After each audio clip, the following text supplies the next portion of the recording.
Salut à vous les potos, j'espère que vous vous portez bien. Je vous présente aujourd'hui 10 questions faciles que vous pouvez quand même rater car elles sont un peu épineuses. On commence d'abord avec les questions, comme ça je vous laisse le temps de mettre vos réponses sur un papier et vers la fin de la vidéo, je vous présenterai les réponses les unes après les autres pour avoir votre score. Question 1. Un train électrique se dirige à 100 km à l'heure vers le nord. Le vent souffle à 100 km à l'heure vers le sud. À quelle vitesse et dans quelle direction la fumée du train se dirige-t-elle?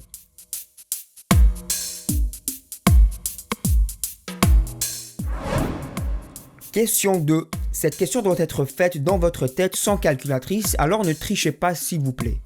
Combien de fois peut-on soustraire 10 de 100?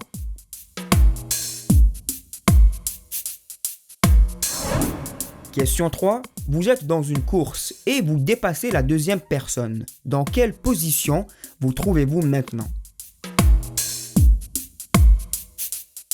Question 4. Toujours dans la même course, mais cette fois vous dépassez la dernière personne. Dans quelle place vous trouvez-vous? Question 5. Le père de Marie a 5 filles. Cana, Téné, Tini et Tono. Quel est le nom de la 5e fille? Question bonus, si un homme muet veut s'acheter une brosse à dents, il va devoir imiter le geste au vendeur pour se faire comprendre. Maintenant, si un homme aveugle veut s'acheter une paire de lunettes, comment fait-il?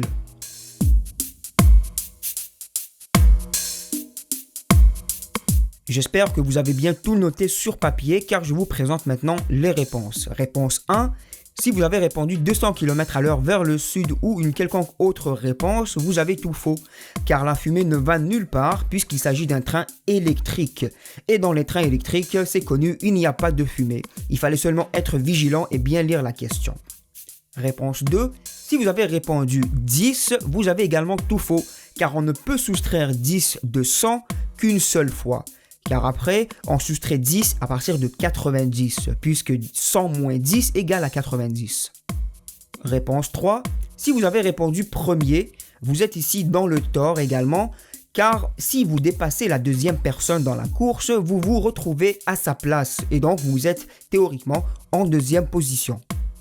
Enfin, je dis théoriquement, mais en pratique également, parce que rien ne stipule ici que vous dépassez aussi la première personne. Réponse 4. Si vous avez répondu avant-dernier, eh bien malheureusement, c'est aussi faux. Car expliquez-moi comment on peut dépasser la dernière personne dans une course. C'était un piège puisque le dernier individu de cette course n'a personne qui le suit en arrière. C'est lui le dernier, donc personne ne peut le dépasser. Réponse 5. Si vous avez répondu tout nu, c'est malheureusement incorrect. Relisez la question et vous verrez que son nom est Marie, puisqu'on parle ici, le père de Marie a 5 filles. Il fallait encore une fois être très vigilant. Réponse 6 de la question bonus. Alors si un aveugle veut s'acheter une paire de lunettes, il n'aura qu'à ouvrir sa bouche pour parler. C'était encore une fois une question un peu épineuse et c'était un piège, donc voilà. Donc c'était des questions simples mais où il fallait être très vigilant pour y répondre. J'espère que ça vous a plu. Dites-moi en commentaire votre score sur 6 pour comparer avec les autres. Personnellement, j'ai eu 2 sur 6. J'ai réussi la 4e et la 6e seulement. Alors ne soyez pas gênés si vous aussi vous avez foiré plus de la moitié du test. C'est normal, je vous rassure, vous n'êtes pas stupide. Tu peux partager cette vidéo avec tes amis pour comparer les notes avec eux et si elle t'a plu, n'hésite pas à la liker.